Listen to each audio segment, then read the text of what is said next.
5 अगस्त 2019 को भारत में कुछ ऐसा हुआ जिसके बारे में किसी ने सोचा भी नहीं था। वो था कॉन्स्टिट्यूशन से आर्टिकल 370 और आर्टिकल 35A का हट जाना।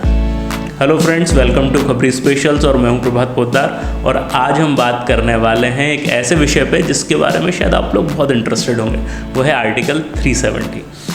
देखिए, आर्टिकल 370 के बारे में हमारे सामने 3 प्रश्न हैं। पहला प्रश्न ये है कि ये आर्टिकल 370 असल में है क्या या था क्या। दूसरा, इसको लगाने की ज़रूरत क्या पड़ी। और तीसरा और सबसे अहम, इसको हटाया कैसे गया। देखिए, 1947 में जब भारत और पाकिस्तान आज़ाद हुए, उस वक्त जम्मू कश्मीर ने दोनों से अलग रहने का फ़ैसला किया था, जो अपने आप में बहुत भारी सिद्ध हुआ। 1948 में पाकिस्तान के सपोर्ट से कई कबालियों ने जम्मू कश्मीर पर अटैक कर दिया था। जब कश्मीर का भारत में विलय हुआ, तब कश्मीर की ज़्यादातर जनसंख्या मुस्लिम थी और उसके राजा हिंदू थे। यानी ये एक ऐसा राज्य था जहाँ हिंदू जो थे वो माइनॉरिटी थे और मुस्लिम जो थे वो मेजॉरिटी थे। तो जाहिर सी बात है, मन में हल्का से ये डाउट आना कि क्या हमारे साथ व्यवहार ठीक हो पाएगा हिंदुस्तान में, या हमारे साथ बेहतर व्यवहार होगा एक मुस्लिम कंट्री पाकिस्तान में। उनके सर में कहीं ना कहीं घूम रहा था। जम्मू कश्मीर की जनता के इस सोच को हटाने के लिए, या उनसे ये कहने के लिए कि नहीं सर, भारत में भी आपके साथ एक अच्छा और सम्मानजनक व्यवहार होगा, सोचा गया क्यों ना आर्टिकल 370 को भारतीय संविधान में इंक्लूड किया जाए। तो ये आर्टिकल 370 क्या है? देखिए, आर्टिकल 370 इजाज़त देता है जम्मू कश्मीर को खुद का एक संविधान रखने की। अर्थ ये है कि जैसे भारत का खुद का एक संविधान है, लेकिन भारत के बाकी राज्यों के पास खुद का कोई संविधान नहीं है, लेकिन हमने ये स्पेशल राइट दिया जम्मू एंड कश्मीर को। देखिए, यहाँ ये जानना एक इंटरेस्टिंग होगा कि जब भारत आज़ाद हुआ था तो बहुत सारे प्रिंसली स्टेट थे, उनको भी भारत ने, सेंट्रल गवर्नमेंट ने कहा था आप चाहें तो अपना अपना खुद का संविधान रख सकते हैं। लेकिन कई लोगों को उसको शुरुआत करने के लिए जो टाइम दिया गया था, उस टाइम पे उन्होंने अपना काम कर नहीं पाए। यानी जो कॉन्स्टिट्यूएंट असेंबली बनानी थी, संविधान सभा बनानी थी, अपना संविधान बनाने के लिए वो बना नहीं पाए, तो कईयों का टाइम निकल गया। कई राज्यों ने अपनी संविधान सभा बनाई, लेकिन उसके बाद माना गया कि यार शायद इतनी ज़रूरत है नहीं एक अलग कॉन्स्टिट्यूशन की, तो ज़्यादातर राज्यों ने मना कर दिया एक अलग संविधान लेने से। लेकिन 1954 में क्योंकि हालात थोड़े से ख़राब हो रहे थे जम्मू कश्मीर में, तो ये डिसीज़न लिया कि जम्मू कश्मीर को तो एक अलग संविधान रखना चाहिए। न केवल एक अलग संविधान, बल्कि एक सेपरेट फ्लैग भी जम्मू कश्मीर के पास रहेगा। 3 ऐसी चीज़ें थी जो जम्मू कश्मीर की गवर्नमेंट डिसीज़न नहीं ले सकती थी। उसमें से एक था डिफेंस, एक था फॉरेन अफेयर्स और एक था टेलीकम्युनिकेशन। यानी इन 3 विषयों के बारे में केवल सेंट्रल गवर्नमेंट का अधिकार है, लेकिन राज्य का अधिकार बाकी सारी चीज़ों में है। कॉन्स्टिट्यूशन के या नए नियमों के, जैसे नए नए नियम अब भाई सेंट्रल गवर्नमेंट में आएंगे, अब GST आ गया, इस प्रकार के नए नियम आएंगे, ये जम्मू कश्मीर में लागू होंगे या नहीं लागू होंगे, इस बात का डिसीज़न भी वहाँ की विधानसभा लेगी। एग्जाम्पल के लिए कि भारत की सेंट्रल गवर्नमेंट ने कोई भी नया नियम बनाया, ज़रूरी नहीं है कि वही नियम जम्मू कश्मीर में चले, उसमें कुछ बदलाव किए जा सकते हैं। एक एग्जाम्पल लेते हैं, जैसे पूरे भारत में इंडियन पिनल कोड चलता है, लेकिन जम्मू कश्मीर में 2019 से पहले इंडियन पिनल कोड नहीं चलता था, रणवीर पिनल कोड चलता था। ये वहाँ के महाराजा रणवीर के नाम से वहाँ पे पहले से चल रहा था। देखिए, ज़रूरी नहीं है कि ये कोड इंडियन पिनल कोड से पूरी तरीके से अलग हो, लेकिन फिर भी उसमें कुछ अलग प्रावधान रह सकते हैं। क्योंकि जम्मू कश्मीर के पास खुद का संविधान रखने की इजाज़त थी, तो उन्होंने अपने अनुसार नियम बनाने की शुरुआत करी। अब देखिए साहब, पहली चीज़ ये, उन्होंने कहा कि भारत के बाकी क्षेत्रों में रहने वाले लोग जम्मू कश्मीर में प्रॉपर्टी नहीं खरीद सकते। ये बहुत पॉपुलर कल्चर में बात चलती है, ये उसके कॉन्स्टिट्यूशन में लिखा है। यानी केवल कश्मीरी वो लोग हैं जो जम्मू कश्मीर में प्रॉपर्टी खरीद सकते हैं। आप और मैं, अगर हम जम्मू कश्मीर के नागरिक नहीं हैं, तो हम वहाँ जाके प्रॉपर्टी नहीं खरीद सकते। इस प्रकार की काफ़ी चीज़ें थी जिस पे भारत के बाकी राज्यों की जनता को बहुत ज़्यादा ऑब्जेक्शंस होते थे। अलग राज्य है, अलग झंडा है, इस पे भी कई लोगों को ऑब्जेक्शंस होते हैं। देखिए, ऐसा नहीं कि केवल जम्मू कश्मीर को अपना झंडा चाहिए, इवन नागालैंड अपने झंडे की काफ़ी टाइम से मांग कर रहा है। इवन नागालैंड कह रहा है कि मुझे भी मेरा कॉन्स्टिट्यूशन होना चाहिए, लेकिन वो किसी और दिन की चर्चा है, वो एक अलग नेगोशिएशन है। मुझे जहाँ तक याद है कर्नाटका ने भी बीच में डिमांड की थी कि उनके पास उनका एक अलग राज्य का फ्लैग होना चाहिए। लेकिन अगर हर राज्य अपना अलग फ्लैग मनाने लगेगा, हर राज्य अगर अपना अलग फ्लैग मांगने लगेगा, तो कहीं ना कहीं राज्यों के बीच में खाई को बढ़ा देगा। खैर, सवाल ये था कि अगर आज की तारीख में कोई पुरुष है जो जम्मू कश्मीर में रहता है, वो किसी और राज्य की महिला से शादी कर ले, तो वो महिला जम्मू कश्मीर की नागरिक मान ली जाएगी। लेकिन अगर जम्मू कश्मीर की कोई महिला है, वो किसी दूसरे राज्य के पुरुष से शादी करे, तो उसको जम्मू कश्मीर की नागरिकता छोड़नी पड़ेगी। अब देखिए, अगर आप एक पुरुष हैं, आपके पास आपकी पैतृक संपत्ति है, आपने किसी लड़की से शादी करी, तो उस पैतृक संपत्ति पे अभी आपका अधिकार बना रहा। क्यों? क्योंकि केवल कश्मीरी व्यक्ति को जम्मू कश्मीर प्रॉपर्टी का अधिकार है और आप जम्मू कश्मीर के नागरिक हैं। लेकिन मान लीजिए आपकी सिस्टर हैं, उन्होंने किसी दूसरे राज्य के व्यक्ति से शादी करी, अब क्योंकि उनको नागरिकता छोड़नी पड़ेगी, तो वो जम्मू कश्मीर की नागरिक नहीं है। इसका अर्थ ये है कि अब उनको आपकी एंसेस्ट्रल प्रॉपर्टी में या अदरवाइज़ किसी भी प्रॉपर्टी में कोई अधिकार नहीं है, और ये भारत के जो मौलिक अधिकार हैं, जो बराबरी का अधिकार है, कहीं ना कहीं इसको उल्लंघन माना गया। यहाँ पे एक प्रश्न और खड़ा होता है कि जम्मू कश्मीर का नागरिक किसे माना जाए। अगर आप हिंदुस्तान का कॉन्स्टिट्यूशन देखेंगे तो आपको एक चीज़ समझ में आएगी कि देश का नागरिक डिसीजन लेने की जो बात है वो सेंट्रल गवर्नमेंट के पास है।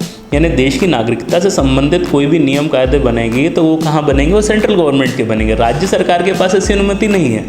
लेकिन 1954 में एक नियम और पास किया गया, आर्टिकल 35A भी इंक्लूड किया गया भारतीय संविधान में, जिसमें कहा गया कि जम्मू कश्मीर का नागरिक कौन है, ये डिसीजन लेने की क्षमता भी जम्मू कश्मीर के पास रहेगी। यहाँ एक एडिशनल चीज़ कहते हैं आपसे, जब आर्टिकल 370 भारतीय संविधान में गया तो उसमें लिखा गया था कि अब जम्मू कश्मीर खुद का संविधान बनाएगा। वो संविधान बनाने के लिए एक संविधान सभा बनेगी। संविधान सभा यानी कॉन्स्टिट्यूएंट असेंबली। देखिए, भारत 1947 में आज़ाद हुआ था। जब हम आज़ाद हुए तो हमें अपने देश का कॉन्स्टिट्यूशन बनाना था। उस कॉन्स्टिट्यूशन बनाने के लिए हमने एक भारत की कॉन्स्टिट्यूशन असेंबली या संविधान सभा बनाई थी, जिसने अपने देश के संविधान को डेवलप किया था, और बाद में इस सभा को ख़त्म कर दिया गया था क्योंकि उसने भाई अपना संविधान बना दिया। इसी प्रकार से एक संविधान सभा बनाई गई जम्मू कश्मीर में। अब इसका काम क्या है? इसका काम भी सेम है, जम्मू कश्मीर का संविधान बनाना। इशू यह था, आर्टिकल 370 अगर आपको हटाना है तो उसमें एक छोटा सा नियम था। अगर ये जम्मू कश्मीर की संविधान सभा कह दे देश के राष्ट्रपति को कि अब आर्टिकल 370 की ज़रूरत नहीं है, जम्मू कश्मीर को अलग संविधान की जगह नहीं है, ज़रूरत नहीं है, तो ही 370 को हटाया जा सकता है। इशू ये हो गया कि 1957 में जब जम्मू कश्मीर ने अपना संविधान वगैरह डेवलप कर लिया था, उसके बाद इस संविधान सभा को ख़त्म कर दिया गया। कहने का अर्थ यह है कि जो रिकमेंडेशन दे सकता था 370 को हटाने का, अब वो इंस्टीट्यूट बचा ही नहीं है, अब वो सभा बची ही नहीं है। तो कई लोगों का कहना था क्योंकि अब जम्मू कश्मीर में संविधान सभा ही नहीं है, जो कहने वाली थी हाँ भाई 370 रखना है, हटाना है, अब वो जब सभा ही नहीं बची तो रिकमेंडेशन राष्ट्रपति के पास जा ही नहीं सकता, और जब राष्ट्रपति के पास ये रिकमेंडेशन जाएगा ही नहीं तो 370 आप हटाइएगा कैसे? तो इसके कारण ऐसा माना जाने लगा कि आर्टिकल 370 जो है वो देश के संविधान से कभी हटने वाला नहीं है। लेकिन बीजेपी जब पावर में आई तो शायद आप जानते होंगे कि बीजेपी का जो एजेंडा है, जो उनका ऑफिशियल एजेंडा है, उसमें 3 चीज़ें वो हमेशा से कहते हैं कि एक है कि आर्टिकल 370 को हटाना, यूनिफॉर्म सिविल कोड को लाना और राम मंदिर को बनाना। ये इनके 3 हमेशा से इशू रहे थे। यानी 370 तो उनको हटाना था। उसके लिए उन्होंने होमवर्क चालू किया। पहले पीडीपी के साथ यानी महबूबा मुफ्ती की पार्टी के साथ उन्होंने जम्मू कश्मीर में सरकार बनाई, और प्रोबेबली तब से उन्होंने अपना होमवर्क शुरू किया होगा। 370 हटाया कैसे, इसके पीछे भी बड़ी एक इंटरेस्टिंग स्टोरी है। देखिए, पीडीपी, नेशनल कॉन्फ्रेंस, कांग्रेस और बीजेपी, ये 4 पार्टियां हैं जो जम्मू कश्मीर की विधानसभा में कुछ हैसियत रखती हैं। पीडीपी ने बीजेपी के साथ मिलकर सरकार बनाई हुई थी, कांग्रेस और नेशनल कॉन्फ्रेंस विपक्ष में थे। नेशनल कॉन्फ्रेंस यानी शेख अब्दुल्ला की पार्टी, जहाँ उनके बाद उनके पुत्र फारूक अब्दुल्ला सीएम बने थे और उसके बाद उनके पुत्र बने थे, है ना। तो अब हुआ ये कि जब बीजेपी ने अपना समर्थन वापस लिया पीडीपी से, यानी महबूब मुफ्ती की पार्टी से, तो सरकार गिर गई। यानी कोई भी पार्टी बहुमत में नहीं थी, यानी वहाँ पे कोई भी सरकार नहीं थी। तो भाई पावर किसके पास जाएगा? पावर चला गया राज्यपाल के पास। ठीक है, तो काफ़ी टाइम तक ये चलता रहा कि अभी तो कोई है ही नहीं सरकार, है ही नहीं सरकार। बीच में अचानक से ये हुआ कि 3 लोग, नेशनल कॉन्फ्रेंस, कांग्रेस और पीडीपी ने मिलकर एक सरकार बनाने की सोचा कि हम तीनों मिलकर क्यों ना हम जम्मू कश्मीर की सरकार बना दें। और उसके लिए एक पत्र भेजा गया राज्यपाल को। अब यहाँ चीज़ें बड़ी इंटरेस्टिंग हो गई। अगर ये तीनों लोग अपनी सरकार बना लेंगे तो वहाँ की असेंबली इन लोगों के पास चली जाएगी, और बीजेपी शायद ऐसा नहीं चाहती थी। जो पत्र भेजा गया राज्यपाल को, राज्यपाल ने कहा ये पत्र तो मुझे मिला ही नहीं था, फैक्स मशीन ख़राब थी या फैक्स मशीन के सामने कोई बंदा नहीं था, तो ये लेटर मुझ तक नहीं पहुंचा। अब ऐसा हुआ या नहीं हुआ ये तो हम आपकी परिकल्पना पे छोड़ते हैं। खैर, राज्यपाल ने तुरंत ही अबॉलिश कर दिया विधानसभा को। उन्होंने कहा नहीं, अब कोई पार्टी नहीं, कोई नहीं, हम विधानसभा को इस बार के इलेक्शंस को अबॉलिश करते हैं। यानी अब कोई भी पार्टी जम्मू कश्मीर में सरकार नहीं बना सकती। उसके बाद राज्यपाल ने राष्ट्रपति जी को एक रिकमेंडेशन भेजा कि हमें 370 हटा लेनी है जम्मू कश्मीर से, और इस लेटर के बेस पे देश के राष्ट्रपति ने 370 को हटाने की घोषणा कर दी। अब यहाँ हम समझते हैं कि टेक्निकल पॉइंट कहाँ है। टेक्निकल पॉइंट ये है कि जैसे हमने कहा था कि संविधान सभा जो जम्मू कश्मीर की है बस वही रिकमेंड कर सकती थी 370 को हटाने के लिए, लेकिन वो तो है ही नहीं। तो बीजेपी ने इंटरप्रिटेशन ये किया कि जब संविधान सभा अवेलेबल नहीं है तो उसका पावर किसके पास है? विधानसभा के पास, यानी मुख्यमंत्री वगैरह जहाँ बैठते हैं। लेकिन विधानसभा भी अबॉलिश है, तो ये पावर किसके पास है? ये राज्यपाल के पास है।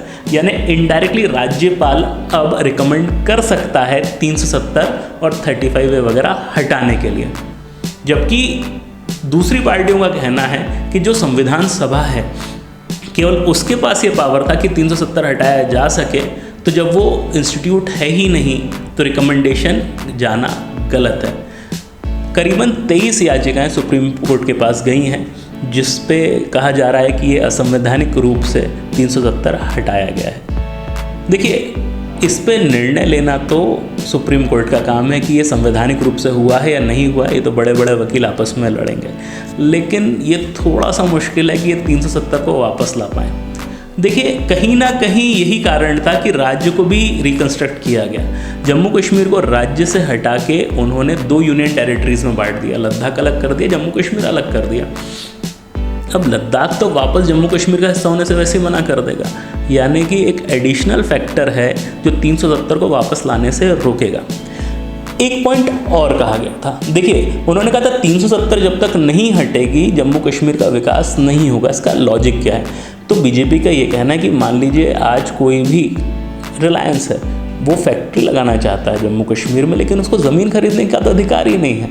तो नया डेवलपमेंट कैसे होगा जम्मू कश्मीर में? तो 370 हटाओ, तब तो देश के दूसरे लोग आएंगे, वहाँ पे ज़मीनें खरीदेंगे, फैक्ट्रियाँ बनाएंगे। क्या लीज की अभी भी दूसरों के भरोसे तो वो फैक्ट्रियाँ नहीं डालेंगे ना, वहाँ पे नया डेवलपमेंट नहीं करेंगे ना वहाँ पे। 370 हटने के बाद से कहीं ना कहीं पाकिस्तान ने इसका बहुत विरोध किया है। भारत का कहना है कि हमारा इंटरनल इशू है, इसमें आपको बोलने की ज़रूरत नहीं है। कॉन्स्टिट्यूशन के अनुसार ये चीज़ सही है या गलत, इसमें हम अपने आप को इतना सक्षम नहीं मानते कि हम कमेंट कर पाएँ, लेकिन हमने कोशिश करी है कि कम से कम जो सीक्वेंस ऑफ इवेंट्स हैं वो हम अपने दर्शकों को बता पाएँ कि किस तरीके से ये चीज़ लगाई गई थी और किस तरीके से ये चीज़ हटाई गई है। क्योंकि ये बहुत ही एलॉबरेटिव पॉइंट है, तो हो सकता है कई चीज़ें हमसे मिस हो गई हों, जिसके लिए हम आपसे माफ़ी मांगते हैं। हमारी कोशिश रहेगी आने वाले वक्त में भी इसी प्रकार के इंटरेस्टिंग टॉपिक्स हम आपके साथ शेयर करें। तब तक जुड़े रहिए खबरी के साथ, क्योंकि हर खबर पर हमारी नज़र।